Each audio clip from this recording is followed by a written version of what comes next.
How we doing, church? Thank you so much for taking time to connect with us today. Hello, hello, hello to everybody who is watching us online. Great big good morning to everybody at our Crescent campus. Thank you so much for being in the house today there. And I want to say good morning to everybody who's watching at St. Greg's. It's good to connect with you guys and girls as well. Hey, grab a Bible. Turn it on, open it up, follow along in an outline if you have one, or just look at the scriptures when we put them up on the screen. We're going to Luke chapter 5 today. That's where we're going to be all day. We're in week number 4 of a series called House Party. And in this series, we're really celebrating the goodness, the greatness, the provision, and the protection of God to his people and his house. And this is one of those series that looked a lot different on paper because as I've been putting these messages together, they've developed a little bit, actually a lot different than what I originally thought. I knew that I wanted to take this time and I wanted to make it sort of an I Love My Church type series, and I knew that we wanted to talk about how great Central is and all the great things that God is doing, and we wanted to celebrate the goodness, the greatness, the provision, and the protection of God. But when I really started looking at what was happening here at Central and how he is taking us, not just as individuals, but as a church, through our next steps and where we believe he wants us to go as a church, it's been amazing to work through these messages. It's also funny how God works. And sometimes I just look and shake my head and I'm just like, God, I just don't understand, because I've outlined some of these messages months ago, and the way that they're working in and the way that these things are coming together with what is currently happening is absolutely crazy. So let me start off this message like this.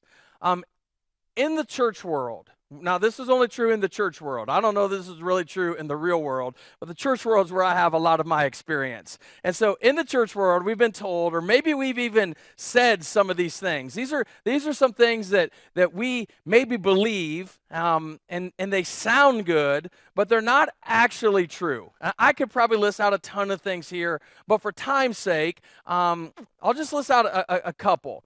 Here's the first thing that we hear, and it sounds great. You've probably seen this. It's probably on a coffee mug. It could be on a coffee mug. It could be on a t-shirt, a bumper sticker, whatever. It sounds beautiful, but at the end of the day, it's not completely true. And it's this: if you pray more, you will worry less. Have you ever heard that? Have you ever seen that somewhere? If you pray more, then you'll worry less. If you pray more. Now listen, that sounds true. And there are elements to that are true. And I am not at all discounting prayer. I'm telling you, there have been some amazing prayer times in my life that as I've prayed, and this happened to me this week. I was worried about something and I was praying. And as I was praying, I experienced some peace. It was absolutely amazing. But sometimes that's just not true. I'm just going to go ahead and I'm going to raise my hand and admit that sometimes I've prayed about something and I've actually worried more as I've been praying for that. Anybody else ever feel that way? Anybody else ever got that way? In fact, one time I remember I was praying about something, and as I was praying, my anxiety was actually increasing. I went to a friend and I told him, I'm like, hey man, I'm praying about this, and as I'm praying, I'm just worrying more and more, and I'm praying and I'm worrying more and I'm worrying more. And he told me, he looked right at me, and he told me that I was praying wrong. And so when somebody tells you you're praying wrong, you got this whole idea of, am I praying right? Am I praying wrong? Is there actually a right or wrong way to pray? Like, I didn't even know you could pray wrong. But evidently, according to some people, there's a formula, where you've got to like stand on one foot, put your hand on top of your head, and jump 3 times. Like that's what you got to do, all that stuff. So anyway, that's one of the things that we say, that we believe. It's not necessarily true. Here's another one. You've probably heard this, maybe even said this, or it's this: God will never give you more than you could handle. You ever heard that? Don't raise your hand if you've ever said it. I mean, we've all said it. It sounds good, sounds great, it sounds absolutely beautiful, but guess what? It is absolutely not true. Now, I know where this idea comes from. It comes from 1 Corinthians chapter 10, verse 13, that God, where it says, God will not allow us to be tempted. Everybody say tempted. God will not allow us to be tempted beyond what we can bear. It does not say God will not give you more than you can handle. Doesn't say that. The Bible doesn't say that anywhere. Think about this. If God will never allow us to be for more to be put on us than what we can handle, then explain Jesus in the Garden of Gethsemane praying to God, Father, take this cup from me. If God didn't allow more to come on us than we could handle, then how in the world would we ever discover our need for God? Now, we could do an entire series on that, right? We really could, or entire message at least. But I need to get to the main point here. This is the third thing, and this is where we're going to spend most of our time today. You might not like it, but it's going to be a lot of fun. Here's the third thing that some people say is not necessarily true. We are a church for everyone. We're a church for everyone. Now, when people say that, I think they mean it in their minds, but not in actuality. And I want to say this because some of you are like, in this entire series, you've been saying this for like months. You've been saying we're a church for everyone. Central Church, listen to me. Central Church is going to be a church where everyone is welcome. Like everyone. Everyone is welcome. But at the end of the day, I understand we're not going to be a church for everyone. It's kind of like ice cream. How many of you like ice cream? I love ice cream. I love it. Love it. I mean, you look at me, you could tell. Dude loves ice cream. I love ice cream. I love when the Glidden ice cream place, I just spaced what that place is called, but when they have the lemon ice cream cone out there, when that thing's out there, like I love driving over there. I love when I come back from St. Greg's and stopping there and getting ice cream. I love ice cream, but I don't love every flavor of ice cream, right? Like there are flavors that if I go there or if I go to Culver's or I'm at 32 choices at Baskin Robbins, like there are choices, there are ice cream choices that I'm not choosing, right? It's the same for you. You like ice cream, but you don't love every flavor of ice cream. It's the same thing that's true at church. We are going to be a church that's for everyone, but we might not be everyone's flavor of church. And so what we're looking for as a church are partners. And what I mean by that is people who will partner with us to reach as many people as possible with the life-changing message of Jesus Christ. And people who will partner with us to do whatever it takes short of sin to reach those people who are far from Jesus with the life-changing message of Jesus Christ. Now, let me tell you where I'm getting this from. Last year, 2020, we started out the year and we did a series called Called Out. It was about Jesus calling us out of our comfort zone. It was a walkthrough of Luke chapter 5.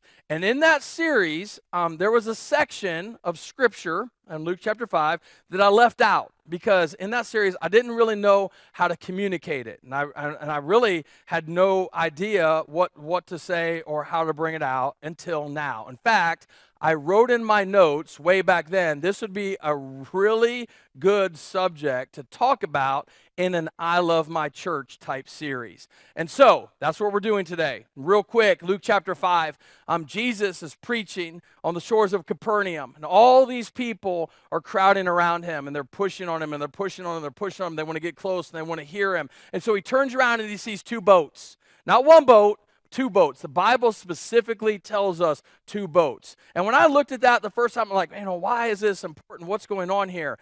Two boats. Over on one side are Peter and Andrew and James and John, and they had been fishing all night, and they caught nothing. And in that series, we talked about how they were probably confused. They were probably frustrated. They were probably worried because, again, they had fished all night. They were professional fishermen. That's how they provided for their families, and they're coming back from fishing all night, and they're going home with absolutely nothing. All they wanted to do was clean their nets, the Bible said, and go home.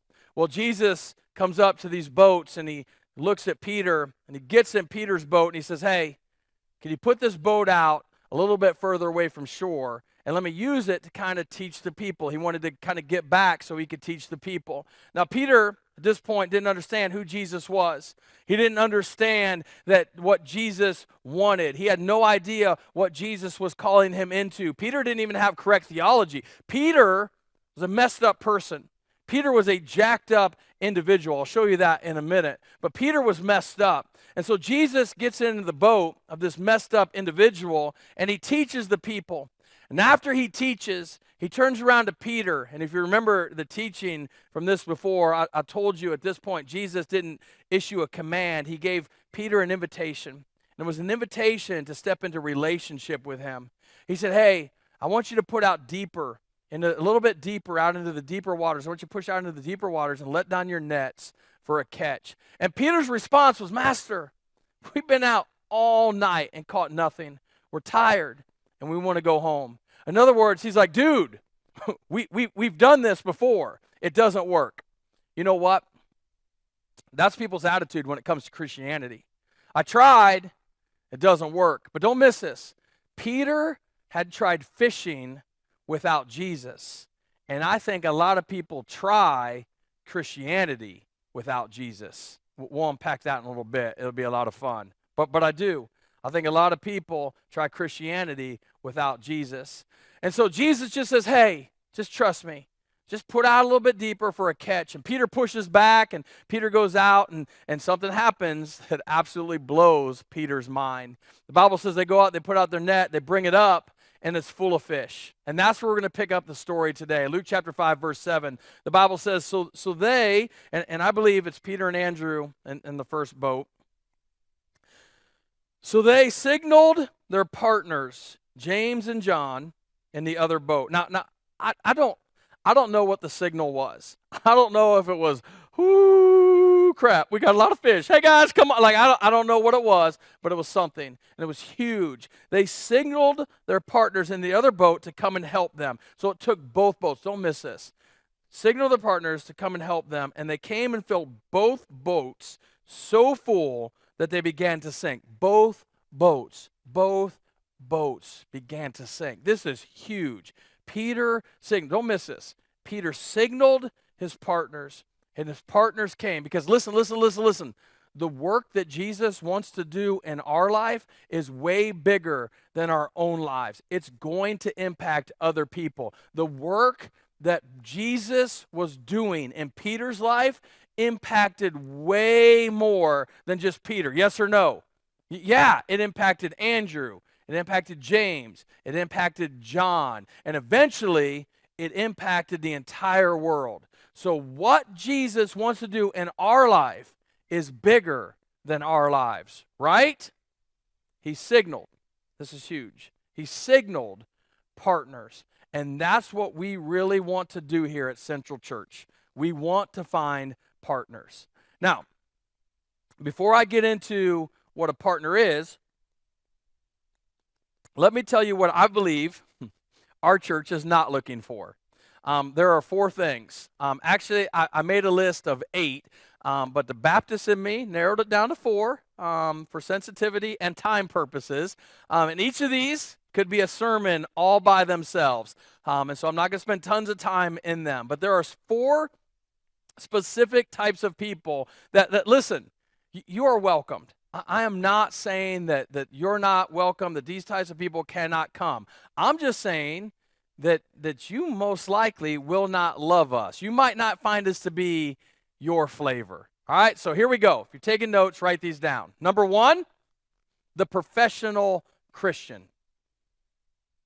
If you're a professional Christian, you're probably not going to love our church.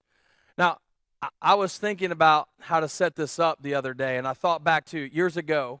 I used to belong to a gym in Indy. Now, if you've ever gone to a gym, this is true of any gym. You kind of get to know everybody in there. Everybody kind of goes at the same time, and everybody, for the most part, has the same routine, right?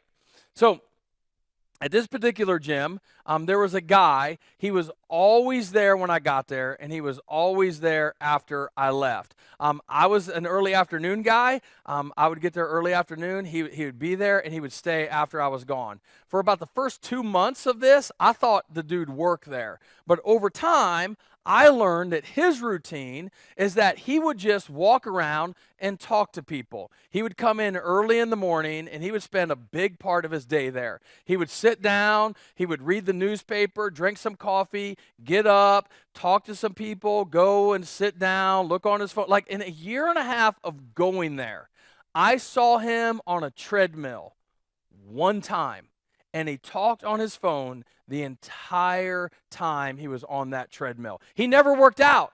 He would just walk around, he would drink his coffee, he would talk to people, he would interrupt people, he drove people absolutely nuts. There was a lot of activity going on in his life, but there was no productivity in his life. You know what I'm talking about? And I remember seeing him one time at a hardware store and hearing him tell his friend, "Oh, I'm so tired. I was in the gym for 2.5 hours this morning." And I wanted to say, "Dude, you didn't even do anything. You were there, but just because you were present does not mean that you were active."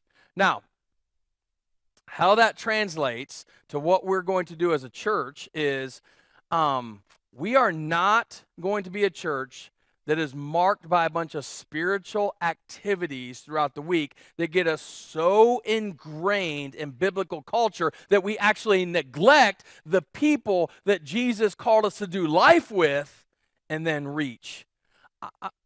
Let me stop for a second because there might be some pushback on that. Let me say this. I'm not saying spiritual activity is bad. I'm not. We're going to have groups. We're going to have life groups. We're going to have connect groups. We're going to do all of these things. We're going to have youth group, and we're going to have kids church, and we're going to have men's group and women's. We're going to do all of those things.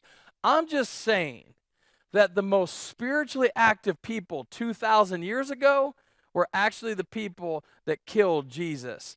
In many cases, spiritual activity does not lead to humility or even maturity. It leads to arrogance. And the reason I say that is because when we do more and more and more and more spiritual activity, the more we do, the more we think that other people need to be like us rather than other people need to be more like Jesus. You know what I'm talking about? So I say all of that to say this. The thing that Central Church is going to be focused on is connecting people to Jesus and each other. Connecting people to Jesus and each other. And within that, we are going to be hyper-focused on the weekend experience. We want this to be a place where you're excited to attend regularly. Listen, Jesus said that the world is going to be able to tell that you belong to me by the way that you love one another. But not by how much you do, not by how much you know, but by the way that you connect and love one another. And so that's what we're going to do. We're going to focus on connecting, and we're going to focus on loving one another. Number two, the second type of person that probably won't be happy here is what I want to call the plank eye. Now, where I get this from is where Jesus said, and we talked about this a couple series ago, and this was one of the messages, and we talked about before you look at the speck in your brother's eye, get the plank out of your own eye. And we said the best way to illustrate this is like this. Let's say we all go out to dinner, and we're all sitting down, and we're talking, and they bring out the salads, right?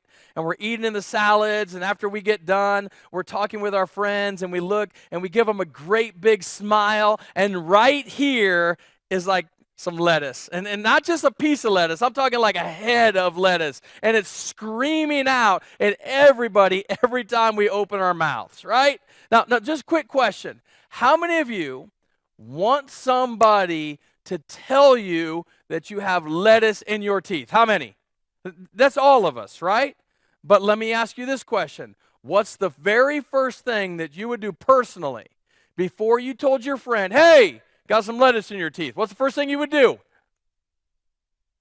Right? You got a tongue thing. You're like checking your own teeth, right? Because you don't want to tell your friend, "Hey, dude, you got some lettuce in your teeth," when you have a whole garden hanging out of your mouth, right? You don't want to do that. So that's the environment that we want to have here at Central Church. People have told me, "Ryan, it seems like your church is all about grace, and you don't talk about sin. You don't deal with sin, and you're not calling sinners sinners." Well, that's simply not true. We are not afraid to have difficult conversations. I've been having them all week. But when we do have a difficult conversation, we will always approach it with a posture of humility and not superiority. We're going to check our own teeth before we tell somebody else that they've got something in their teeth. That's what we're going to do. That's who we are. At the end of the day, listen to me. If somebody has something going on in their life that is hurting them or destroying them, it's not kind and it's not loving for us to not have a conversation with them. But the way we do it is going to be in love every single time. And listen, this is just what I've learned. And it might be wrong. It might be. And if it's wrong, one day I'll stand before Jesus and I'll learn that it's wrong. If I tell you that you have lettuce in your teeth and you don't want to clean the lettuce out of your teeth, I'm still going to be your friend. And I'm still going to pray for you. And I'm going to try my very best to continue to support you. You say, right, where do you get that? Well, Jesus had dinner with a guy who was about to betray him. And he washed his feet beforehand. That's love. That's love. And that's what we want to demonstrate here at Central Church. So no plank eye, no professional Christian. I'm not saying you can't come. I'm just saying you're probably not going to like it. Number 3, no pretenders. When I read that they signaled their other partners, and I told you I don't know how they did it. Every time I do, I just kind of chuckle because I can just kind of picture like a bat signal or something, like something crazy to get the other boat to come. And it makes me think back to when I was a kid. I loved to play Batman. Like Batman was my absolutely favorite superhero. And one time, and I've told you this story before, but I had Batman underoos. Anyone remember underoos? They were like, here's a picture of them. They were like tighty whities. These are tighty blueies, I guess. And a T-shirt. That's underoos. And there was a commercial, and in the 80s, everybody had them. They were the greatest thing ever. And so one time, I had on my underoos, Batman T-shirt, blue underwear, tucked the T-shirt into the underwear so that you could see the utility belt, put on moon boots. I don't know if you remember moon boots in the 80s, but man, they were just absolutely crazy. Put on moon boots and went outside to play. All the kids were running around, and they're like, Ryan, what the heck is happening? And I was like, I am Batman. And they're like, no, you are an absolute freak. Get away from us. And I'm running around the neighborhood, and all the kids are wigging out, and they're making fun of me, and I couldn't figure out why. And so I went to my friend Mike's house. Mike was my best friend. And Mike's dad, I'm knocking on the door, and I never will forget. He opens up the door, and he literally fell on the ground laughing at me. And I was like, I will kill you. I am Batman. And he was just like, Ryan, you look absolutely ridiculous. And right there it hit me. I was like, oh my gosh. I thought that I was cool because I had on underoos, but what I thought was reality really wasn't reality. I thought I was one thing and I really wasn't. Even though I was pretending to be something, I wasn't something. The same thing is true in the church world. I feel like there are so many people that feel like they have to pretend when they walk in the church. And here's the reason why we pretend. Because if who they really were ever discovered, they might be asked to leave. But can we all agree, at the end of the day, without the grace of God, we're all screwed, right? And so I just really want this to be a place where people don't have to pretend. Because lately it seems like the least safe place in the world to actually confess sin is the church. And I want this to be a safe environment where people who are really struggling with something that is physically, emotionally, or spiritually causing them harm, like just don't have to pretend. Like, you don't have to show up and say, oh, I'm doing great today. Praise the name of Jesus. You can say, my week sucked. And I'm having a really difficult time trusting God right now. And when you say that, we don't say, oh, get away from me. We say, you know what? You came to the right place today. Welcome to church. Let's walk through this thing together. Let's figure this thing out together. And so if you're somebody who has to pretend, I'm not saying you can't come. I'm just saying if people are really messy, and that's what we have here, people who are really messy, these really messy people might make you uncomfortable. Number 4, the 4th type of person that will not love our church is the prejudiced person. I'm Baptist, so I made them all with P's. You see that? And listen to me. I'm going to say this, and I'm going to move on, or else I'll be on this point forever. We are going to see people like Jesus sees people, period. That's it. We're going to see people like Jesus sees people. If you want us to conform, kick out a certain color, or pick on certain sins or certain lifestyles, this probably is not going to be your place.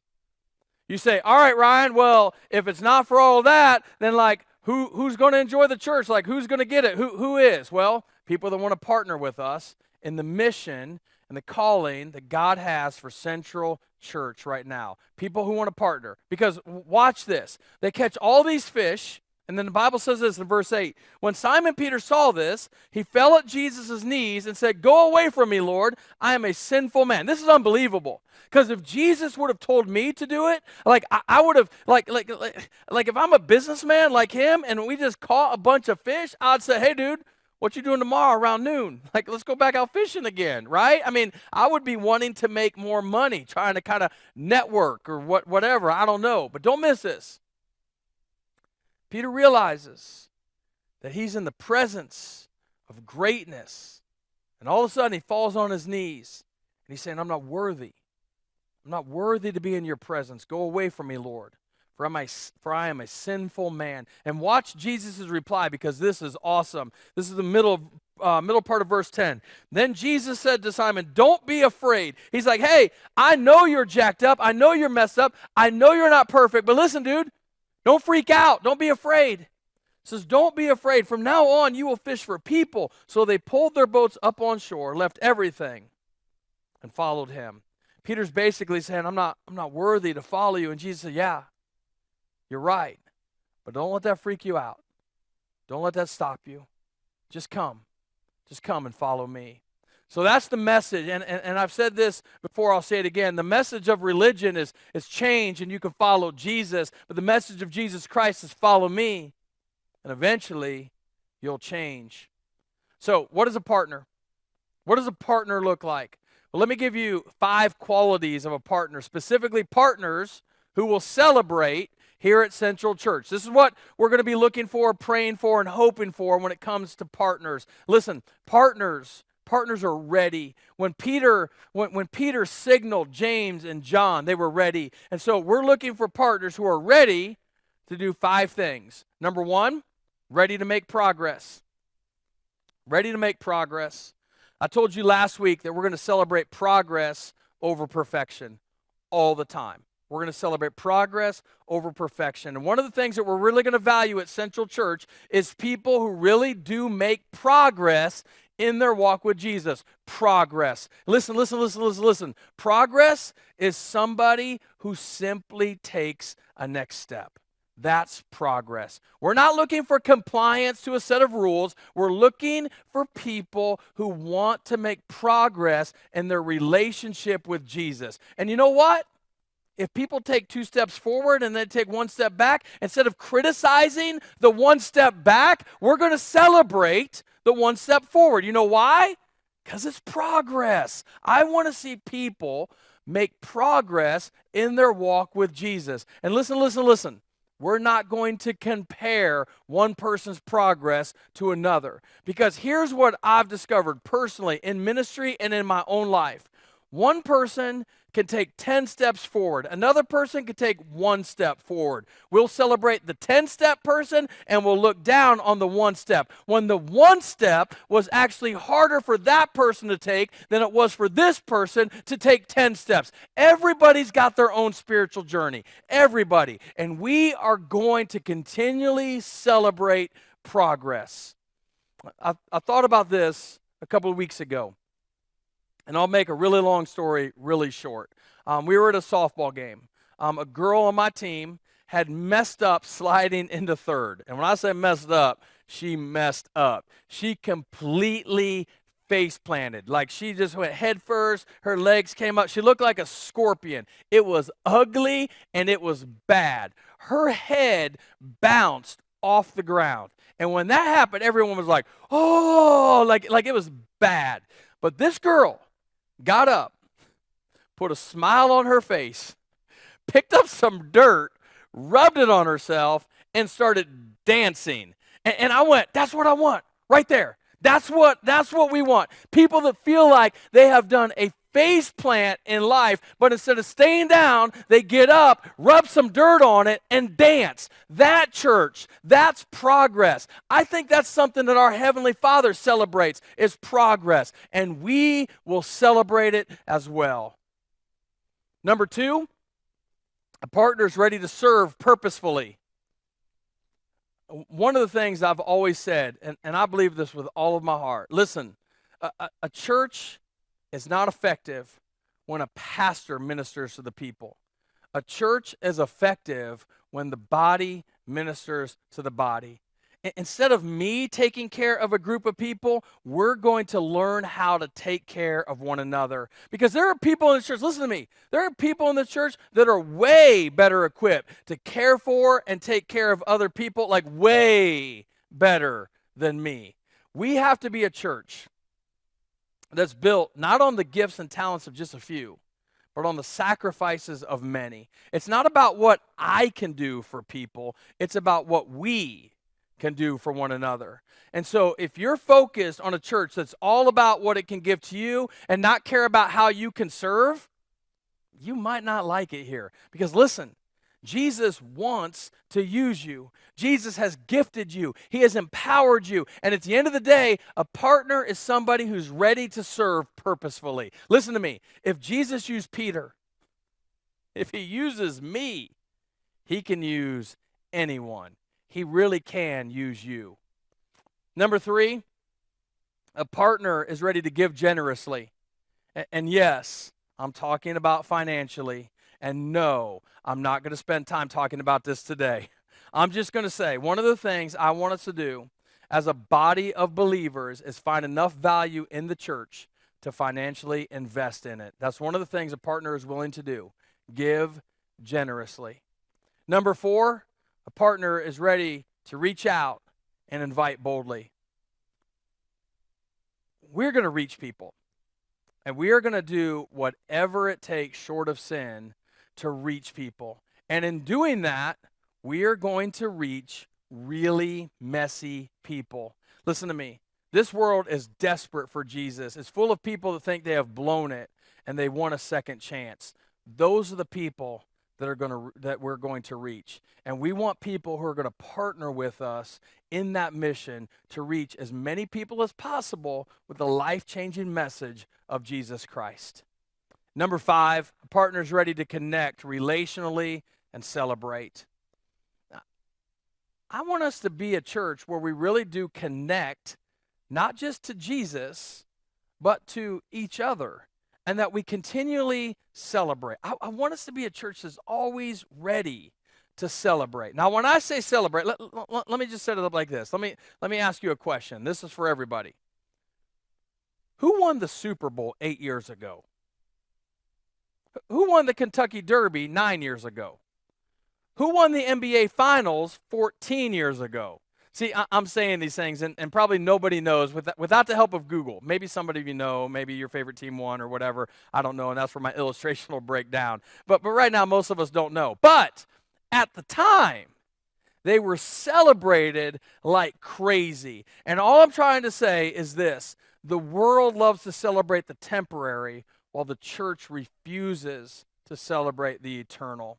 And so one of the things that we're always going to do is be willing to celebrate when people meet Jesus and take their next steps. And when people begin to connect to each other. And as we see people connect to Jesus and to each other, we should celebrate. We really should. In fact, we always will celebrate that. Let me finish up like this. Let me kind of explain this partner thing one last time, one other way. When it comes to like groceries, like unloading groceries, like from the car, I'm a one-tripper. Anybody else a one-tripper? You know what I'm talking about? Like I don't care if arms or bags are like all the way up my arms, tied on my leg. Like I am not going back to the car a second time. Anybody else? Anybody else like that? A few weeks ago, Mary came home with a van full of groceries, and I went outside to carry them in. Now, just for reference and clarity, Mary said, hang on, and I'll help you. But being a man, I said, I got it. So I went out and opened up the back of the van, and she's got like all of these groceries. And so I pick up like a case of water, and I put it under my arm, and I pick up a gallon of milk, and I've got all of these groceries. I've got all these plastic bags like going up my arms, and I'm walking to the door, and my heart rate is elevated, and I'm sweating a little bit. And as soon as I got to the door, I had to figure out how to open the door. And so I've got all of this stuff, and I'm like propping my leg up on the side of the house, and I'm trying to balance, and I take a bag, and I put like a bag in my teeth, and I'm trying to reach out, and as soon as I did, one of the bags broke because she had bought green beans. They must have been on sale because as they were rolling down the driveway, it looked like she had bought every can in Carroll. But one bag broke, and then two bags broke, and I lost my balance, and I dropped the case of water, and before I knew it, there were groceries everywhere. I looked in the door, and Mary was coming outside, and she's looking at me like, you are a complete idiot. And I was like, I know. I should have asked for help. Listen, don't miss this. She was offering to partner with me to help me carry the load, but I tried to carry the load all by myself, and I made a mess. In the past 10 years, when it comes to church, I've done that in the past. I'm not going to do it anymore. From now on, we're going to have partners who are willing to step in and step up in this church and say, you know what? I don't want to occupy a seat. I want to make a difference. I'm thankful for everybody right now that currently serves, for everybody right now that has partnered up with us. And I'm thankful that we're going to have a church where one person doesn't carry the load. Everybody pitches in, everybody helps, because everyone is qualified to do something significant for Jesus. Hey, this is going to be a church where we will continue to celebrate because of the goodness, the provision, and the protection of God. And as we celebrate and partner together, we'll continue to watch him do amazing things. Listen, we really do want to partner with you as you attend regularly, invite boldly, serve purposefully, give generously, and connect relationally, because that is when church becomes fun. Let's pray.